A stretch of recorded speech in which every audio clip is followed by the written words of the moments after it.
I don't know about you, but I can't remember the last time I went to a party in 2020. Hey journalers, it's Beth here from Beth and Beyond. Welcome to my first YouTube video. This is my flip through of my two 2020 bullet journals. As you can see, I started off with a Lord of the Rings theme. That symbol there in the middle of the ring is my name in Elvish, and yes, I'm that nerdy. But as you can see, and as we all know, 2020 sort of blew up in our faces. This is my index, which I didn't really use, my key, and my key for my moods. My grid spacing guide and my at a glance. I've decided not to put the at a glance in my 2021. My word of the year was discovery. Didn't really follow through on that. Didn't have much to discover this year other than what it was like to be alone with myself for quite some time. This was my list of goals as well as my body tracker. The body tracker, as you can see, is empty. I did a very bad job of trying to fill that in. I had some fun things in the front that I just wanted to keep as reminders for myself, questions to ask myself. I intended to try a new restaurant every month, but that didn't happen.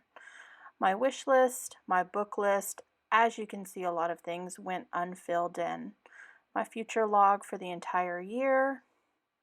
And then, of course, we get into my Myers-Briggs, which I always keep in any journal that I have, even before I begin bullet journaling.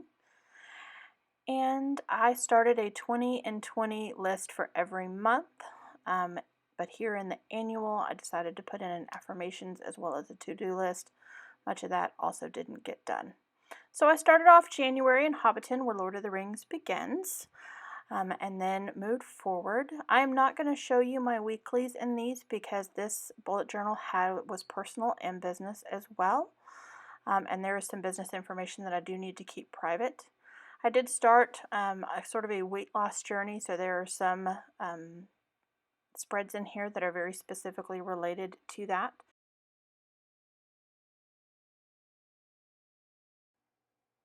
Moving on to February, which is represented by Tom Bombadil in the Old Forest. Tom Bombadil being a character you would not have met in the movies. He was left out. Turning the page to my calendar, I did learn that these box-style calendars don't work that well for me. My handwriting is too large. My 20 and 20 for this month was things that I can control, which is absolutely hysterical considering what was coming the following month was something I could never have predicted nor controlled. Am I right, planners? And then, of course, March is the Prancing Pony and Bree, where the hobbits meet up with Aragorn. And my 20 and 20 for this month was confident behaviors. And that brings to an end my journey through Middle Earth, because at this point, COVID happened and everything blew up, and I actually stopped bullet journaling for quite some time right there in the middle of the month. So we are going to switch gears and move on to 2020 Take 2. I stopped bullet journaling for quite some time, and then I picked back up in June. So I started a new journal with a much simpler theme of cityscapes going around the world. This was my key. I went ahead and recreated my grid guide and my at a glance for this journal as well.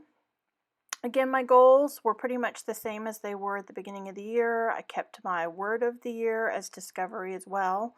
Just went ahead and redid that. I was at home and not at work during this time, so I had a home plan of things that I wanted to do. This is my future log, which is set from June through December because I knew this would only get me through the end of the year.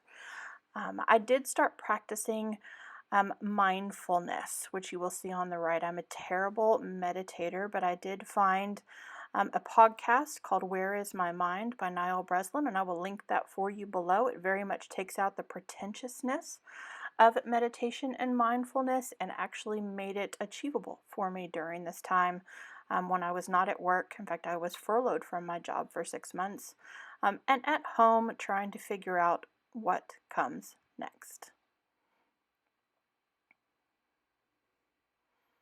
My book log, my weight loss log, again went unfilled. My brain dump page I have discovered works better for me on a monthly than on the annual. and so I've moved it there. My waiting on list, I filled in some of the things I had ordered off Amazon. And then June began with a trip to London with a hand-drawn skyline and then a mix of stickers that I put in as well, trying to keep things a little more simpler for me. I had an AM routine and a PM routine, and again, I tried the 1 line a day to see if that would work for me moving forward. And I did pretty well in June. My 20 and 20 for the month of June was when to keep my mouth shut. I am quite a talker, and that's not one of the things that I'm great at. Here, this page was inspired by Shada Campbell, and she is actually the one who got me back to bullet journaling with watching her setup with her weekly on one side and a week in review on the other during COVID. And I will link that below for you, her channel. And that pretty much kept me going. As you'll see, the same basic setup moving forward in June because there just wasn't as much going on. At the end of June, I did make a quick road trip from my home here in Little Rock, Arkansas to Colorado to bring my eldest son home. Again, the pandemic had sort of blown up his life a little bit, and he needed help moving back home, and so I went out there to get him, got me out of the house for a little bit. For July, we visited Paris, or I did, with my little Eiffel Tower standing next to me here in the picture. And it was a fun thing to do. My 20 and 20 in this month is ways to be elegant. I thought that went well with Paris. I'm a bit of a tomboy, so elegance is not one of those things that comes naturally to me. I kept a very simple layout again going forward. Not a whole lot going on for each week, but just kind of wanted to keep track of what was happening. And there's my July review. In August, moving on to Sydney, Australia, and Australia proper as far as my trip around the world. August is my birth month, and so I did add in a Leo natal chart, even though I do not buy in wholly to astrology. There are a lot of things within it that interest me and make me want to learn a little bit more about it and how it works in our world and with our attitudes and our minds. My 20 and 20 for August was ways to feel calmer. Again, at this point, I had been off work for 5 months, and anxiety was definitely something that I was worried about at this point in time. Again, my mood tracker on the right, and then a very hefty habit tracker. I struggle with the word habit. It's not my favorite word. I think it has a little bit of a negative connotation. As you can see, I do a terrible job of filling out my habit trackers. It's not that I don't do these things, I just don't get them filled in. And I'm still trying to figure out what I want to call this spread beyond habit trackers. I continued with my very simple one-page setups for each week. At the bottom, you'll see there's job contacts as I was attempting to find another job. I did take some notes from an online class that I did. Did not do much of a review for August, and then moved right into September with a visit to Cairo. The quote on the left is definitely a recreation from Art and Foxes, and I can link her down below if you do not follow her, especially her Instagram, which is absolutely gorgeous. I moved to a linear calendar in September, which I think works better for me. It's much more filled in my business bullet journal than it is here in my personal. And then my 20 and 20 for that month was ways to be unique. My brain dump page, and then my mood tracker for the month, which is still probably my favorite mood tracker to date. I had a fun time drawing this one and keeping this one filled in. When I was little, I wanted to be an archaeologist, so all of the Egyptian things were just a delight for me. This was my career search spread in case I did need to find another job. But the good news for me is that on the 3rd of September, I did get the call to go back to my job, which if you're interested is an event manager. And as you can imagine, there are not very many events taking place right now. So I did expand my weeklies out a little bit from the one page that they were before. Started tracking some meals, moved my habit trackers into my weeklies to see if I would keep up with them a little bit better. And then I struggled and have some empty spots as I was trying to figure out how I was going to work a business journal as well as a home journal. But I began to get that rhythm closer here to the end of the year. I added a playlist for September. I will link Vince Journals below where I got that playlist set up. Sleep tracker, again, I started keeping this partway through the year in conjunction with an app. I'll link the app for you down below in case you're curious about that app. I have learned a lot about myself with this sleep tracker and have been pretty diligent about keeping it. And then in October, we moved on to Edinburgh, Scotland. My quote that month, look back and smile on perils past, seemed very apt with everything going on. This little linear calendar with my Loch Ness sticker down at the bottom. That Loch Ness sticker was very popular on Instagram. Everyone seemed to like her a whole lot. Family schedule, my Instaplan. Obviously, I got busy at work, stopped filling that in so much. My 20 in 20 is ways to be sustainable. And then, of course, on the right, we have my mood tracker for the month. What I did discover in creating this mood tracker, even though I love it so very much, is that Celtic knots are not an easy thing to draw if you are not a very gifted artist. As we move through October, you'll see I continue to struggle with filling out my habit trackers. I decided for November and then again for December to make them even a little bit smaller, track fewer things.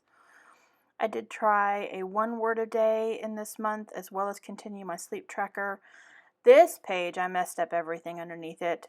Tried to put the black pages on top of it, messed up the black pages, and was so frustrated with it all that I chose not to even use my personal journal during this week.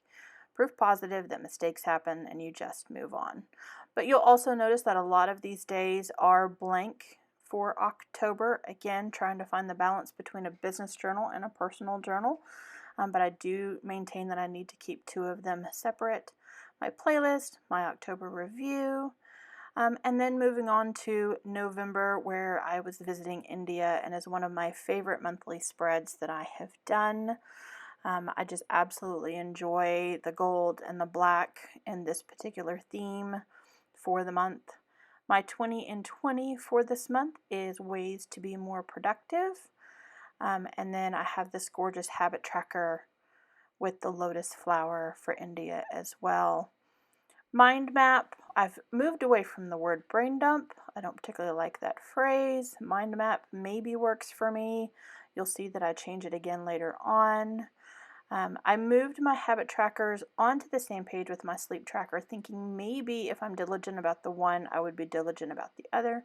As you can see, these are only halfway filled in as I am filming this halfway through the month of November. You can follow me on Instagram if you want to see what the rest of my November and December pages turn out like, because I will be posting them over there. My first weekly for November, based off of a template I had purchased to do some kitchen projects and had these stencils left over, and so I used one here on the side of the page. For the next week, I had great fun drawing this lovely elephant with the use of some stencils for the designs within his ears. On this particular spread, I did use stickers. I'm very acutely aware of my abilities in drawing the human body, as well as getting hand positions and body positions correct with this particular style of dance, where everything has a meaning and I don't want to be the one to mess those up. So I used the stickers. I loved having the stickers and still getting that representation in there. Indian food is my very favorite cuisine. I was raised overseas, and so it is what I love, and I put that on Thanksgiving week. I've started my playlist. I've set up my review, although I haven't had time to fill it out yet. And then for December, I decided to visit Christmas in New York with the Rockefeller Christmas tree, the angels, and of course my trusty skyline. And one of my favorite Christmas quotes, which is always jingle all the way, nobody likes a half-assed jingler. For December, I went back to the square traditional calendar. We'll see if I use it. Again, my handwriting doesn't fit in the little boxes, so I'm not sure that'll work out for me. This is my mind map / brain dump page. Of course, I've called it Insights this time because I'm still struggling with what I'm going to call this page and what works for me moving forward. My mood tracker is an ornament with the Statue of Liberty on top, and of course, Christmas lights draped around her, and I will fill those in from the top to the bottom for my moods in December. My 20 and 20 for this month is ways to combat imposter syndrome. Like I mentioned, I was off work for 5 months along with a lot of my coworkers who are also event managers. And I was the only one of us that was furloughed that was called back to my job, even though I may not have had the most seniority. I do know my worth, but I am still struggling a little bit with the fact that not just my coworkers, but my friends were not able to come back to their jobs. On the right is 5 simple things, which I got from Raksha of Reflect with Raksha. I will make sure to link her channel for you below. I've made my mind, body, soul tracker section substantially smaller, hoping that I will use it. And again, I've kept it with my sleep tracker, again, hoping that I will use it a little bit more. Here are my weeklies for December. This one highlights the subway. This one, the Rockettes, and these lovely Christmas trees. And then, of course, my favorite musical is Phantom of the Opera. So I put that on this page with Broadway. The next page I will probably have set up in my 2021 journal, but just in case I don't, I went ahead and went through the beginning of the year with this particular page. I love these swirly Christmas trees and my gold Happy New Year on the right. But then I do have a December reflection page and a 2020 full reflection page, as well as a good old New York ball drop with Happy New Year, and then a future log for January, February, and March as we start moving towards the end of the year, and I'll need to have those prepared and ready to go in order to migrate into my next journal. So that is the flip through for this very first time bullet journal experience. Thank you for sticking with me through this, and stick around for my next video, which will be a 2021 setup. Thank you, journalers, for watching, and I will catch you next time.